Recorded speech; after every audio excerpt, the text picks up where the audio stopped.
welcome to the Farmyard Garden. My name is Claire and I have quite a few jobs to be getting on with in this episode. I've already been out this morning and put some feed around some of the flowers and a few of the vegetables. I like to do that when it's just been raining. I feel like that's a really good time to get some extra feed in the ground. Well, the first main job that I'm tackling is this raspberry bed. My hopes for this bed is to have a really big thick raspberry hedge marking the end of my vegetable garden and the start of the plot that we've created for my sister behind here. I tried to speed up the process of creating a thick hedge here by buying long canes, which meant that they should fruit in their first season.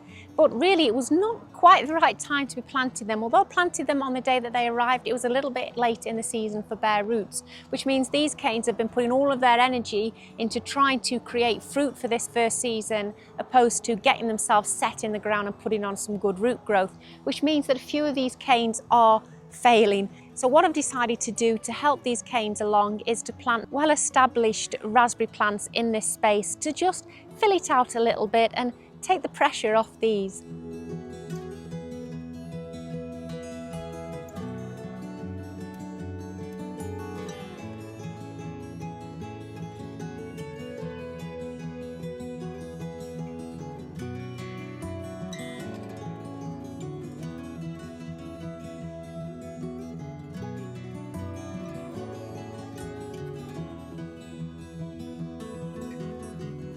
Now, the other bit of advice the nursery gave me was to cut the damaged tops from these raspberry canes and hope that they put some growth up lower down. I've already taken one out that is completely broken.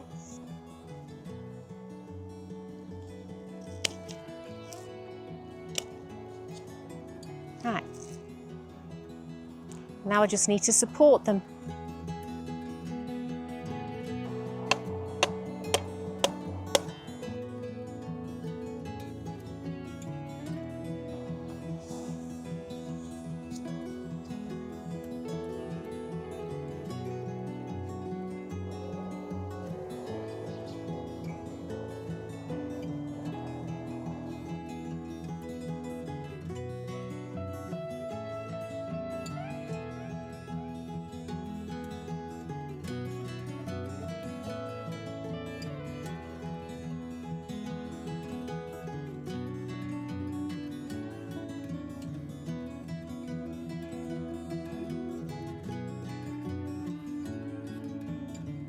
What I'm going to do for this summer, because these are not going to fill this bed that quickly, I'm going to plant the very last of my leftover flowers just on the edges of the bed for a little bit of interest.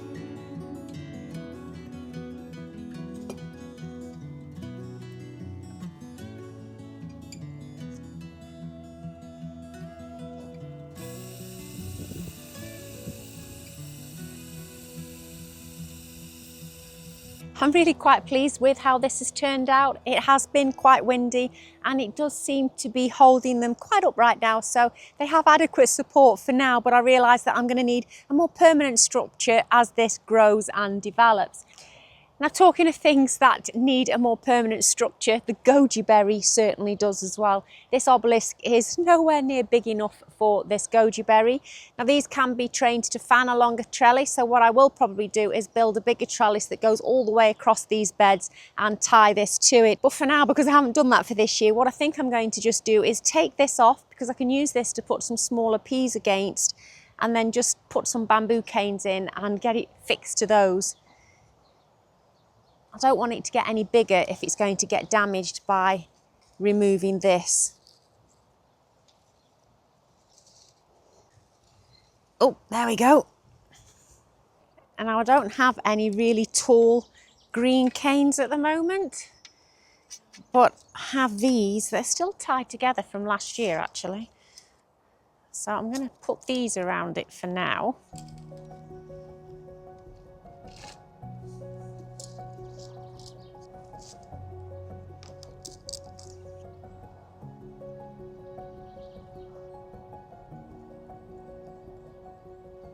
I think that'll do for now. And it means I've got another structure to use.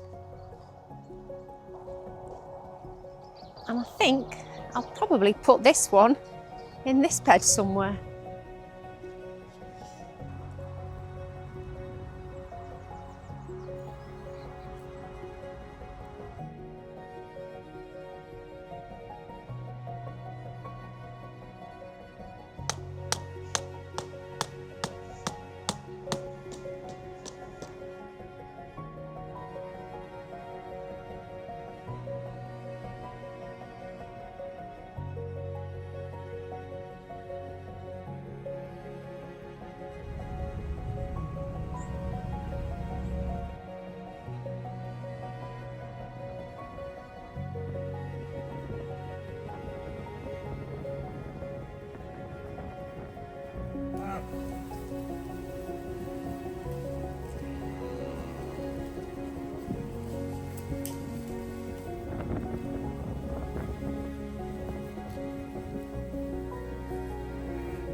Now in this bed, I'm correcting yet another mistake that I did make this spring. I direct sowed swede in this bed and it came up absolutely beautiful, but I didn't cover it and the pigeons enjoyed it. And now obviously you've just seen me cover it so that I can plant some more swede in here and protect it from those pesky pigeons. The variety that I'm putting in here this time is called Marion.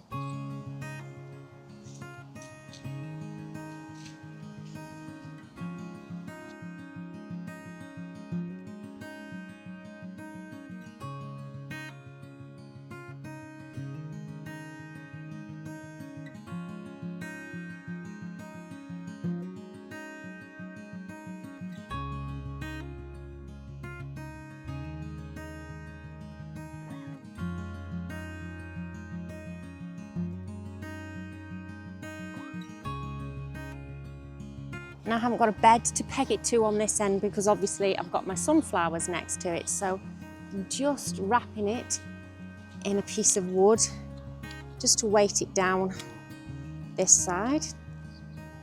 And then this side gets clipped on.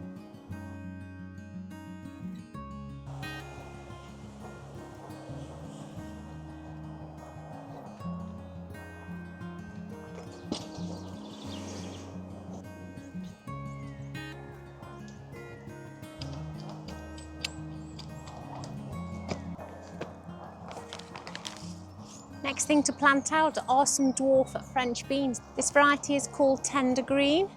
I'm not sure how many I'm going to fit in here, but I am planning to pack them in because I have some yin yang ones to sow next.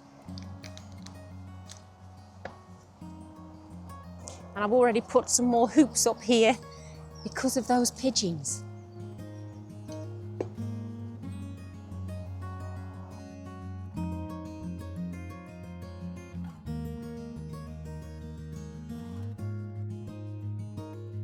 While I carry on planting these out, I'm going to let you take a look at what we've been up to in the last few days, because this has been the busiest week in the farming calendar for us on the farm.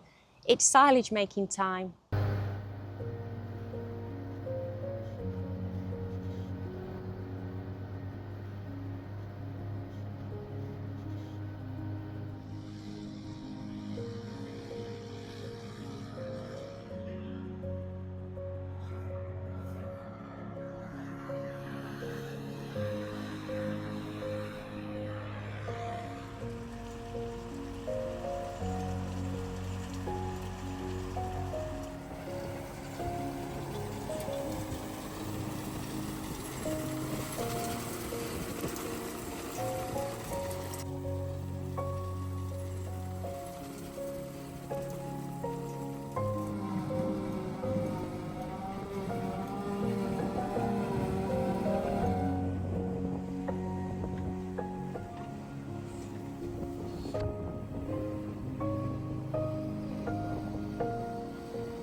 And this is what the finished silage clamp looks like. This won't be opened up to start feeding them until sort of September time onwards, but it is mainly their winter forage. Yeah, the black plastic on first, then there is a weighted green sheet that goes on top, and then tyres to hold everything down. Hope you enjoyed that little segment. It was always a huge relief to us and farmers up and down the country when silaging is completed. These are all happy in the ground. I've just given them a really good watering because it is fresh compost. Obviously, I can't use things like the black netting or the environ mesh over the top of these because they do need to be pollinated. So I'm hoping that this is enough to just keep the pigeons from them. Just lying in wait. You're not eating my French beans this time. Right, now we're going to move on and get to the greenhouse to pick up some, oh, just mind the asparagus ferns, to get the cucumbers. I'm going to plant some of my cucumbers out. It's like some kind of squash kingdom in here, isn't it? They have all really taken off since potting them on, which was only last week, wasn't it? I mean, this is one of the smaller ones. There's a polar bear pumpkin there. But that's not what we're in here for. We're in here to get these cucumbers. So I have a Carmen, a Bella, and a partner gherkin. It's quite warm in the greenhouse, so I imagine it's going to be warm in the polytunnel as well now the sun has come out. I love cucumbers. I'm so glad it's time to be getting them planted out because I can't wait for them. Now, I've already prepared their homes, so it shouldn't take long to get these planted. Oh, I haven't put the other halo inside. I've forgotten my own trick.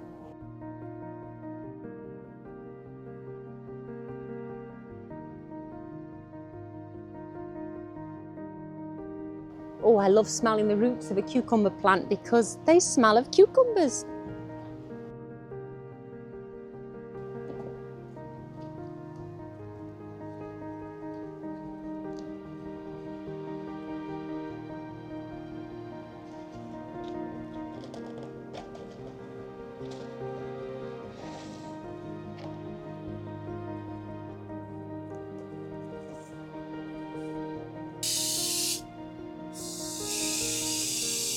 The next job is going to be fun stuff. I'm going to be trying to fill a harvest basket, but I also wanted to show you that those cucumbers aren't the only things that have been planted in here this week.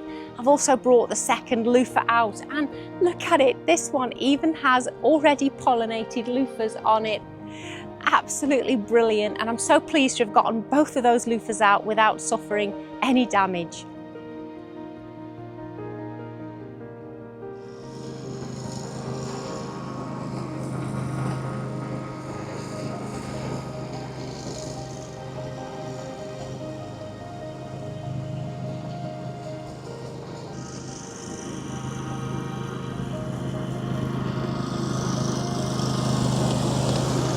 I thought my name would be Mud for having to practice mowing around the trees, but he seems to have a smile on his face. There's going to be 11 trees now on this lawn orchard. Hopefully that video is coming next week. I don't think they're all going to arrive in time for that, but we'll get started with them.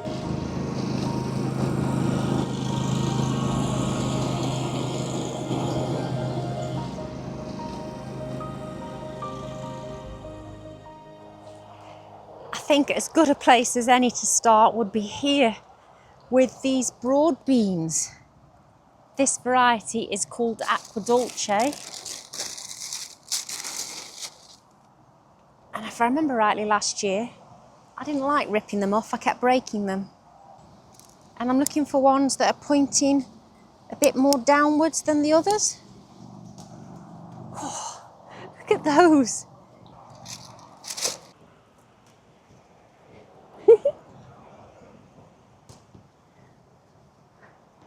Broad beans are such generous plants. Oop. Oh no. Oh dear. I've pulled the entire plant out. This is why I should have stuck to using scissors. I did this last year. Well, they're all coming off now. Oh, sorry, plant. I think that's enough for today. Oh. We love broad beans. mashed on toast. A bit like how people would have avocado.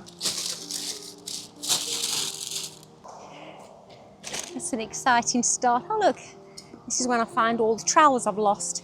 I've come down to here. These are my early peas, and I have to say, these have never looked particularly healthy. I think it was probably a little bit too cold some nights for them. I say that. We're in June now, aren't we? And it was 6 degrees last night in the polytunnel. But, oh, peas. I just love peas. And these pods are nice and big and fat. Look at them. Wow.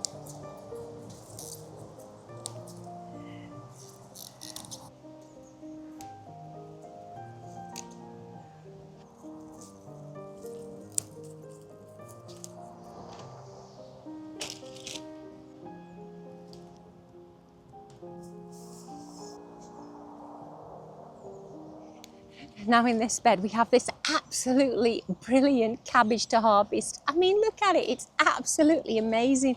It looks so perfect. This is one for the paring knife though.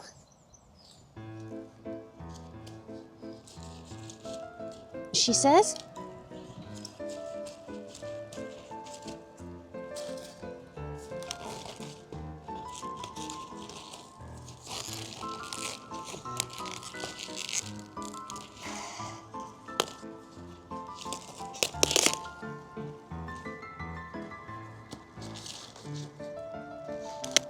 Oh my life, they're so tough.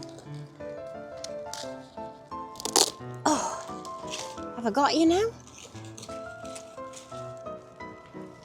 Oh, wow. Oh,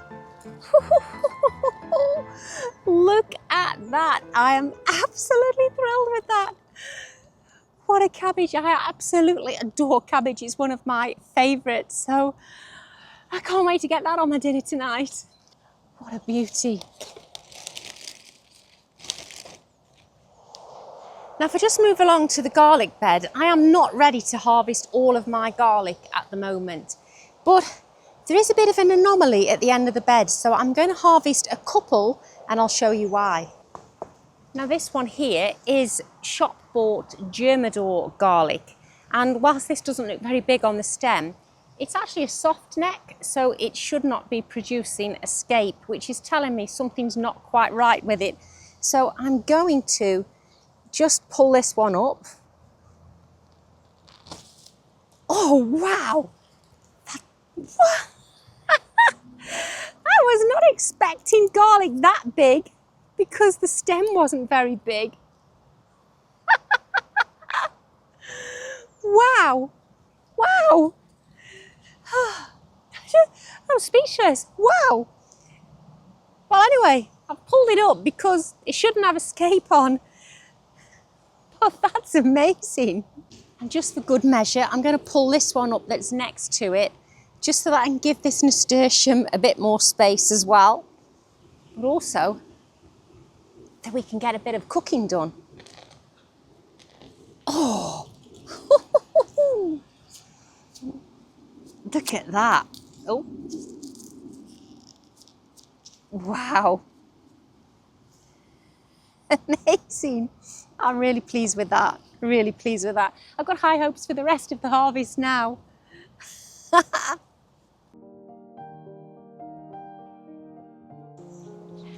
Now I really need to harvest some of these lettuces. In fact, I've left them a little bit too long, I think.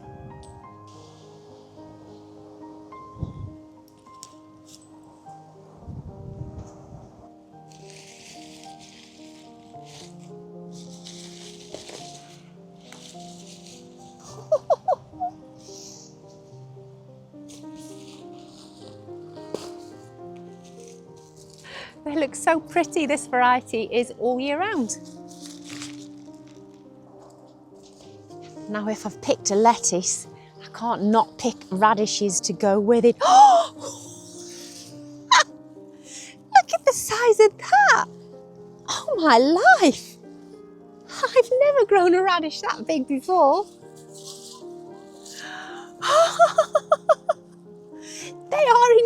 enormous, enormous.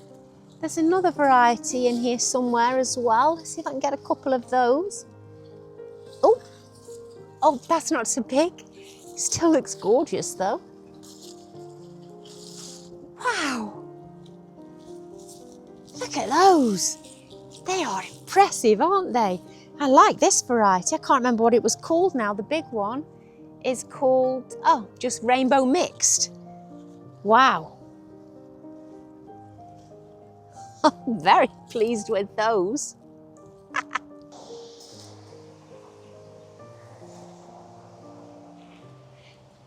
Now what we're looking for in here are strawberries, and they've just started to ripen, and so excited.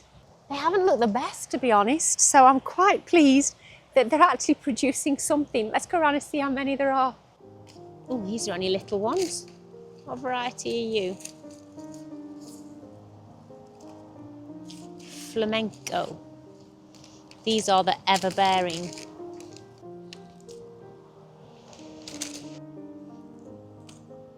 Oh, beauty. Wow, what a nice bag of strawberries I have here. I did promise that I wouldn't eat any, that we were going to get the first ones between us and making an eaten mess. So I'm going to be true to that word. Now I'm back in the greenhouse for the last thing to harvest, which are all of these ripe tomatoes from this little house tomato plant. There's so many of them.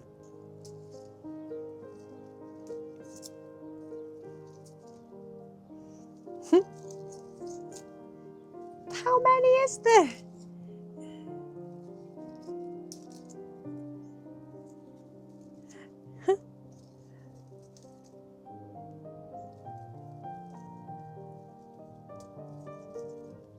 Wow. Got all of them from one plant. The Aztec yellow has some on ripe as well. These are such a vibrant colour. Absolutely beautiful. I don't think those ones are quite ripe yet. So we'll leave that there. I have to say these plants are looking a little bit worse for wear now, but they are being fed regularly. Look at that, a nice little bag of tomatoes way before the polytunnel crop are ready. Really pleased with that. He's going to be so pleased with those. Now, as I have all of this yummy veg to go with dinner tonight, I think it's only fair that I have a little look and see what's going on in these first early tubs of potatoes. Well, just the one tub, because this one was planted on the 7th of March, I think it was. The 7th, yeah, the 7th of March. So let's see what's going on, because it is dying back now. These are red Duke of York.